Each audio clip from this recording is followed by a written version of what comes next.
ગુજરાતમાં પાટીદારો છેલ્લા લાંબા સમયથી પ્રેમ લગ્નને લઈ અને અનેક સવાલો ઊભા કરી રહ્યા છે અને પ્રેમ લગ્ન માટે નિયમો કડક કરવાની અરજી કરી રહ્યા છે. મુખ્યમંત્રી ભૂપેન્દ્ર પટેલ સુધીની અરજી કરવામાં આવી છે અને પાટીદારો દ્વારા રેલી કાઢી અને ઉગ્ર વિરોધ પણ કરવામાં આવી રહ્યો છે. ત્યારે હવે બનાસકાંઠાના એક મંદિરમાં પ્રેમ લગ્નમાં નોંધણીને લઈ અને સવાલો ઊભા કરવામાં આવ્યા છે અને ભાજપના વરુણ પટેલે મોટા આક્ષેપો કર્યા છે. સમગ્ર બાબતે વિગતે ચર્ચા કરીશું. નમસ્કાર, હું છું ઉજ્જવલ અને આપ જોઈ રહ્યા છો નિર્ભય ન્યૂઝ. પ્રેમ લગ્નને લઈ અને પાટીદારો મેદાને આવ્યા છે અને પાટીદાર નેતાઓ, અનેક નેતાઓ હોય, પછી ભાજપમાં હોય, કોંગ્રેસમાં હોય કે આમ આદમી પાર્ટીમાં હોય, આ પ્રશ્નને લઈ અને હાલ ઉગ્ર વિરોધ કરી રહ્યા છે. અને પ્રેમ લગ્નમાં નોંધણી ફરજિયાત કરવી, માતા પિતાને 30 દિવસ પહેલા જાણ કરવી, એવા અનેક પ્રશ્નોને લઈ અને માંગણી ઉઠાવી છે. ત્યારે હવે બનાસકાંઠાના ડીસા તાલુકાના સમુનાના ગ્રામ પંચાયતમાં કે જ્યાં લગ્નમાં ખોટી નોંધણી કરવામાં આવતી હોય એવો આક્ષેપ કરવામાં આવ્યો છે અને આ મંદિર જે પ્રેમ લગ્ન માટે હાલ કપલો માટે ફેવરેટ હોય એવું પણ કહેવામાં આવ્યું છે. અને પંચાયતના લગ્ન નોંધણી રજિસ્ટરમાં 2020 થી 2021માં 159 લગ્ન નોંધાયા અને 133 લગ્ન માત્ર 2021માં થયા. પરંતુ જ્યારથી તલાટીની બદલી થઈ છે ત્યારથી માત્ર આ સંખ્યા ઘટી અને 3 થઈ ગઈ છે અને રજિસ્ટરમાં મોટા પાયે ક્યાંક ને ક્યાંક કૌભાંડ કરવામાં આવતું હોય એવી વાત કરવામાં આવી છે. વધુમાં સમગ્ર બાબતે વરુણ પટેલે શું કહ્યું, સૌપ્રથમ એ સાંભળીએ. તમામ સમાજના આમંત્રિત મહેમાનો, પ્રતિનિધિઓ અને ખાસ કરી અનેક માને ખબર હોય છે કે દીકરીનું ભવિષ્યની સુરક્ષાની ચિંતા સૌથી વધારેની માને હોય અને અહીંયા વિશેષ સંખ્યામાં મારી માતાઓ હાજર રહી છે પોતાની દીકરીના ભવિષ્ય માટે. તો બીજાપુર તાલુકા પાટીદાર સમાજ વતી હું આ માતાઓને 2 હાથ જોડી વંદન કરું છું અને તમારો આભાર માનું. તમામ સમાજના આગેવાનો છે જય સરદારનો નારો એવો વાગવો જોઈએ કે આ નારો સાંભળીને ગાંધીનગરમાં કાયદો બનવાની પ્રક્રિયા ચાલુ છે. જય સરદાર, જય સરદાર. અમે આવતા હતા, ઘણા બધા બુદ્ધિજીવીઓ મળે, અમુક અમારા જેવા ગાંડાય મળે, અલગ અલગ પ્રકારના રોજ માણસો મળે. કે 2-4 બુદ્ધિજીવી મળ્યા કે તમે આ લગ્નના કાયદાનું લઈને નીકળ્યા છો, એ બંધારણીય રીતે શક્ય નથી. ભાઈ તમે બંધારણ વાંચી, જીને બંધારણને કોઈ લેવા દેવા ના હોય, જીને બંધારણનું પહેલું પાનું ના જોયું હોય, ઈ તમને એમ કે આ બંધારણીય રીતે શક્ય નથી. ભાઈ અમારો ઇતિહાસ જોયાઓ. 10 વર્ષ પહેલા જ્યારે અમે અનામત માંગવા નીકળ્યા હતા ત્યારે ધારાસભ્યથી લઈને પ્રધાનમંત્રી સુધી એમ કહેતા હતા કે પાટીદારોને અનામત શક્ય નથી. બિન અનામત વર્ગને અનામત શક્ય નથી. આ તમામ ચૂંટાયેલા પ્રતિનિધિઓ, તમામ અધિકારીઓની વાત આપતી 10 વર્ષ પહેલા અને એ અનામત આપણી આ સરકારે આપી. અહીંયાથી બેઠા હતા અમે આગળ કોઈના ત્યાં, તો કે સરકારથી શક્ય કેવી રીતે છે અનામત? અમે થોડા દિવસ પહેલા ગાંધીનગરમાં આંદોલનકારીઓની ચિંતન શિબિર કરી. 9 જેટલા મુદ્દાઓને લઈને માંગણી શરૂ કરી. પહેલો મુદ્દો હતો કે ભાગેડુ લગ્ન પ્રથાના કાયદામાં સુધારો. બીજો મુદ્દો હતો ઓનલાઈન ગેમિંગ અને ગેમ્બલિંગ ઉપર પ્રતિબંધ લાગે. જ્યારે ઓનલાઈન ગેમિંગ અને ગેમ્બલિંગની વાત કરી ત્યારે મિત્રો એમ કહેતા હતા કે ભારત સરકારની ટેક્સની 25,000 કરોડની ઓનલાઈન ગેમિંગની આવક છે, આ કોઈ પણ સંજોગોમાં બનતા અને આખા વિશ્વમાં ઓનલાઈન ગેમ ચાલે છે. તમે આ શું બંધ કરવા નીકળ્યા છો? અને 3 મહિનામાં ભારતની સરકારે સંપૂર્ણપણે ઓનલાઈન ગેમિંગ અને ગેમ્બલિંગ ઉપર પ્રતિબંધ લાવી દીધો. જ્યારે મીટિંગ કરી બધા જ સમાજો મથે છે પોતાના સમાજના ઉત્થાન માટે ઠાકોર સમાજ પ્રયત્ન કરે છે, ક્ષત્રિય સમાજ પ્રયત્ન કરે છે, પાટીદાર સમાજ પ્રયત્ન કરે છે, ચૌધરી સમાજ પ્રયત્ન કરે છે કે પોતાના સમાજનો યુવાન ભણે, પોતાના સમાજની દીકરી ભણે, અને બધા ભેગા થઈ અને પોતાના દીકરા દીકરીઓ માટે વર્ષે જે પૈસા વાપરે ને એ પૈસાનું ટોટલ બજેટ 300 કરોડ રૂપિયા છે. 300 કરોડ રૂપિયા પોતાના વિદ્યાર્થીઓના એજ્યુકેશન પાછળ બધા સમાજો ભેગા થઈને વાપરે છે. આ કહેવાતી લુખા ટોળકી સરકાર જોડે માથાકૂટ કરી અને વર્ષે 1570 કરોડ રૂપિયા ગુજરાતના વિદ્યાર્થીઓને આપે. 570 કરોડ રૂપિયા બિન અનામત વર્ગ આયોગમાં, 1000 કરોડ યુવા સ્વાવલંબન યોજના, 1570 કરોડ 70 કરોડ રૂપિયા આપણા વિદ્યાર્થીઓને. એ બધી વાત મારી આપણે મૂળ મુદ્દાની વાત ઉપર આવીએ. મનોજભાઈએ, દિનેશભાઈએ, ગીતાબેને, પકાલાલે, અમારે સતીશે બધાએ બહુ વિગતવાર વાત કરી. એકની એક વાત રિપીટ નથી કરી. વાત હું ત્યાંથી શરૂ કરું છું કે આ કાયદો બને કે ના બને. બુદ્ધિજીવીઓ જેમ જેમ આ ટોળા મોટા થશે એમ તર્કો ચાલુ થશે કે આવું શક્ય ના થાય, આમ ના થાય. હું તમને કહું છું કે ગુજરાતના ગાંધીનગરમાં બેઠેલી સરકાર અને દિલ્હીમાં બેઠેલી સરકાર અહીંથી ઘોડો નીકળતો હોય અને A4 સાઈઝમાં લખે એક પેપરમાં કે આ ગધાડો છે તો એ ઘોડાના માલિકને ઘોડો સાબિત કરતા 20 વર્ષ થાય. બંધારણે આ પાવર સરકારને આપે. કાલે ગુજરાતની સન્માનીય સરકાર, અત્યારે હું ચાલુ ભાષણ આપું અને એક રજિસ્ટ્રારનો ઓફિસનો બેઠેલો રજિસ્ટ્રાર મારું ડેથ સર્ટિફિકેટ ઇશ્યુ કરી દે કે વરુણભાઈ મરી ગયા તો મારે હું જીવતો જોઈ સાબિત કરતા 3 વર્ષ થાય. આ સરકારના પાવર. એટલે સરકાર બહુ સક્ષમ છે. આપણે જે માંગીએ એ બધું આપવાના પાવર આપણી ચૂંટેલી સરકારને બંધારણે આપેલા છે. મેં આજે આવતા પહેલા ડિક્લેર કર્યું હતું કે ગુજરાતમાં એક જગ્યાએ 250 કરતા વધારે ખોટી રીતે લગ્ન નોંધાયા છે અને હું પુરાવા સાથે ડિક્લેર કરીશ. તો બનાસકાંઠાની ડીસા તાલુકાનું સમોનાન ગ્રામ પંચાયત,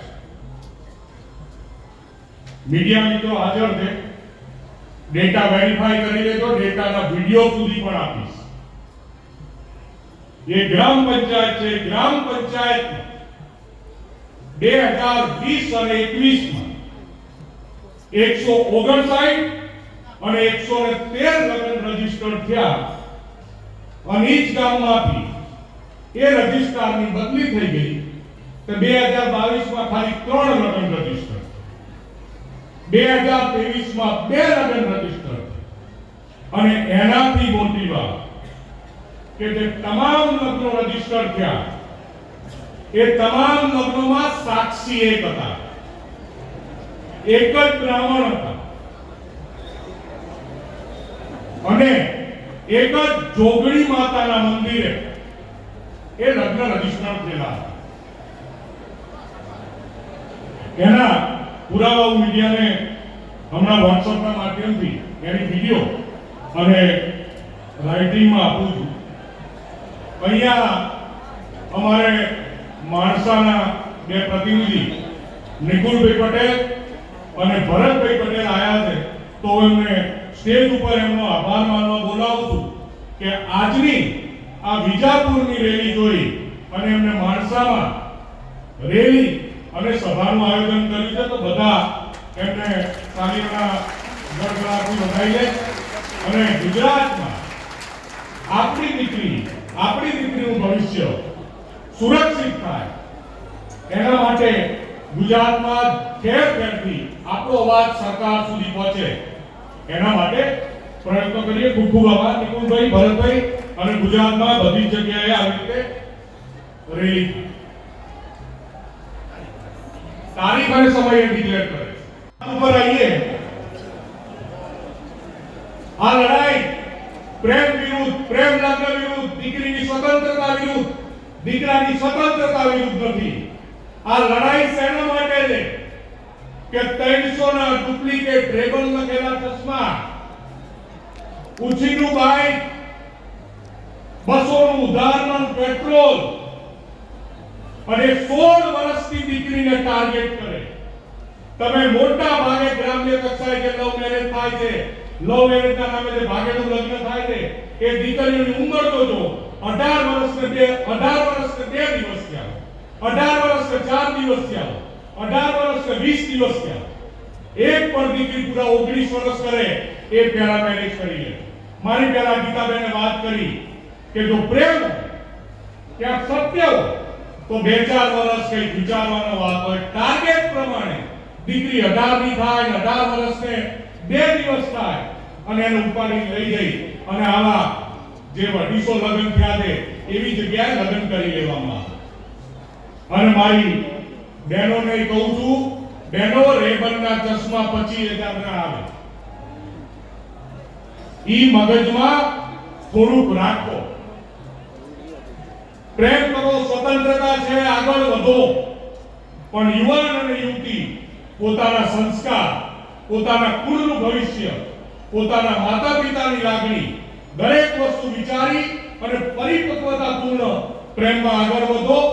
અને આજે દીકરીઓ, મારી પહેલા મનોજભાઈએ કીધું કે દીકરી પાછી આવે છે, તોડ થાય છે, મિલકતમાં ભાગ પડે છે, એના અપહરણો થાય છે, એની ઉપર અત્યાચાર થાય છે. આ ગુજરાતની નારી, ગુજરાતની દીકરી ઉપર અત્યાચાર ના થાય. મારી તમારી દીકરી સુખી રહે, સુરક્ષિત રહે, એના માટે આપણે બધા ભેગા થયા છીએ. અને આપણે બધા ભેગા થઈ અને ગુજરાતની સન્માનીય સરકારને ફરીથી એકવાર વિનંતી કરીએ છીએ કે એક પણ દિવસ બગાડ્યા વગર ભાગેડુ લગ્ન પ્રથાના કાયદામાં સુધારા કરવા આ પ્રયત્નશીલ થાઓ. એ પ્રાર્થના, એ જ અભ્યર્થના સાથે હું મારી વાત પૂરી કરું છું અને મારી વાતને જય સરદારના નારા સાથે બધાય બે હાથ ઊંચા કરી અને સમર્થન આપો. જય સરદાર, જય સરદાર. ખૂબ ખૂબ આભાર. અને ખાસ વાત પૂરી કરતા પહેલા હું અમારી જે ટીમ છે, દર્શનભાઈ વકીલ, અમારા દીપકભાઈ સરપંચ,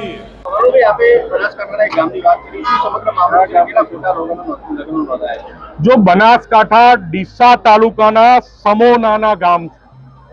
સમોનાના ગ્રામ પંચાયતમાં 2020 અને 21 અનુક્રમે 159 અને 133 લગ્નની નોંધણી થઈ.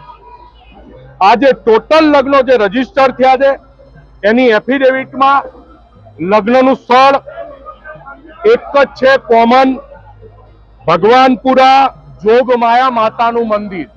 250 કરતા વધારે લગ્નમાં એક જ સ્થળ બતાવવામાં આવ્યું છે, ભગવાનપુરા જોગમાયા માતા મંદિર. આ એના ફોટોગ્રાફ્સ, એ માતાજીના મંદિરના આ ફોટોગ્રાફ છે. આ કોઈ એવું ભવ્ય મંદિર નથી કે અહીંયા 250 લગ્ન થાય. આ એક ખાલી નાનું દેરું છે, આસ્થાનું કેન્દ્ર છે, એની જગ્યાએ 250 લગ્નો બતાવવામાં આવ્યા છે. બીજી મહત્વની વાત, આ 250 કરતા પણ વધારે લગ્નોમાં તમામે તમામ સાક્ષી એક જ છે. 250 કરતા વધારે લગ્નના તમામ સાક્ષી કોમન છે, લગ્નનું સ્થળ કોમન છે. અને મોટા ભાગની દીકરીઓ એવી છે કે જે 18 વર્ષને 4 દિવસ, 18 વર્ષને 10 દિવસ, 18 વર્ષને 5 મહિના, તમામે તમામ દીકરીઓની ઉંમર 18 થી 22 સુધી છે. એ જે લગ્ન કરાયા એ લગ્નમાં જે ગોરભા બતાયા, જે ગોરભાની હાજરી બતાવી છે, એ ગોરભાનું નામ છે પાલનપુરમાં રહેતા મુકેશભાઈ શાસ્ત્રી. એક જ બ્રાહ્મણ બતાવવામાં આવ્યા તમામે તમામ લગ્નોમાં. બીજી મહત્વની વાત, 2022 પછી ત્યાંથી એ રજિસ્ટ્રાર અધિકારીની બદલી થઈ ગયા પછી એ ગ્રામ પંચાયતમાં 2022માં ખાલી 3 લગ્નો છે, 2023માં માત્ર 2 લગ્નો છે. એ ગામના સરપંચને જ્યારે પૂછવામાં આવ્યું તો સરપંચે કીધું કે આટલી મોટી સંખ્યામાં કે એક પણ લગ્ન આ જોગમાયાના મંદિરે થયા હોય એવું મારા ધ્યાને નથી. એ મંદિરની ઠીક સામે જે તબેલો છે એ તબેલાવાળા કમલેશભાઈનું પણ સ્પષ્ટ કહેવું છે કે મારો તબેલો આ મંદિરની સામે જ છે, મેં એક પણ લગ્ન આ જોગમાયાના મંદિરે થતા જોયા નથી. જે તે સમયે એ વખતના જિલ્લા વિકાસ અધિકારી સ્વપ્નિલ ખરેને પણ પૂછવામાં આવ્યું હતું અને સ્વપ્નિલ ખરેને જ્યારે રેકોર્ડ બતાવવામાં આવ્યો ત્યારે સ્વપ્નિલ ખરે પણ સ્વીકાર્યું હતું કે હું માનું છું કે આ લગ્ન રજીસ્ટ્રેશનમાં ક્યાંક ને ક્યાંક ધાંધલી થઈ છે. આમાં તમામ દોષિતો ઉપર લાગતા વળગતા ઉપર ફોજદારી ફરિયાદ દાખલ કરવામાં આવે, ખાતાકીય તપાસ નહીં પણ ફોજદારી રાહે તપાસ થાય. જે અધિકારી, સાક્ષી કે બીજું કોઈ જે પણ એમાં આરોપી છે એમની ધરપકડ કરવામાં આવે અને ફોજદારી રાહે કાર્યવાહી થાય. અને ગુજરાતના આવા જે બીજું એક લગ્નનું સેન્ટર છે, આવી બીજી એક ફિગર છે, એ હું નેક્સ્ટ સભામાં બીજા 200 કરતા પણ વધારે ખોટી રીતે થયેલા લગ્નનો ડેટા મીડિયા સમક્ષ અને પ્રજા સમક્ષ ડિક્લેર કરીશ. હું તમને 250 અલગ અલગ સમાજના અલગ અલગ એરિયાના કપલ છે, હું ડેટાની વિડીયો પણ મીડિયાને સુપ્રત કરી રહ્યો છું. અને થોડુંક કામ તમારે સરકારને કરવું પડશે ને, બધું હું આપી દઈશ તો મીડિયાને સરકાર શું કરશે? એટલે સરકાર પણ તપાસ કરે અને તમે સમાજનો અવાજ બહુ બુલંદ રીતે સરકાર સુધી પહોંચાડો કે કાલ સવાર સુધીમાં કાર્યવાહી શરૂ થઈ જાય. હાલ આ અનેક મુદ્દે પ્રશ્નો ઉઠાવવામાં આવ્યા છે. પાટીદારો રેલી કરી અને ઉગ્ર વિરોધ પણ કરી રહ્યા છે. આના પહેલા પણ આપણે જોયું કે પાટીદાર નેતા છે આમ આદમી પાર્ટીના ગોપાલ ઇટાલિયા, એમણે પણ મુખ્યમંત્રીને પત્ર લખ્યો હતો અને પ્રેમ લગ્નને લઈ અને સવાલો ઉઠાવ્યા હતા. અનેક પાટીદાર અગ્રણી નેતાઓ પણ આને લઈ અને સવાલ ઉઠાવી રહ્યા છે અને હવે ભાજપના વરુણ પટેલ સામે આવ્યા છે અને આક્ષેપો કર્યા છે. સમગ્ર બાબતે આપનો શું અભિપ્રાય છે અમને કમેન્ટ કરી જરૂર જણાવશો. અમારી ચેનલ નિર્ભય ન્યૂઝને લાઇક, શેર, સબસ્ક્રાઇબ કરવાનું ભૂલશો નહીં.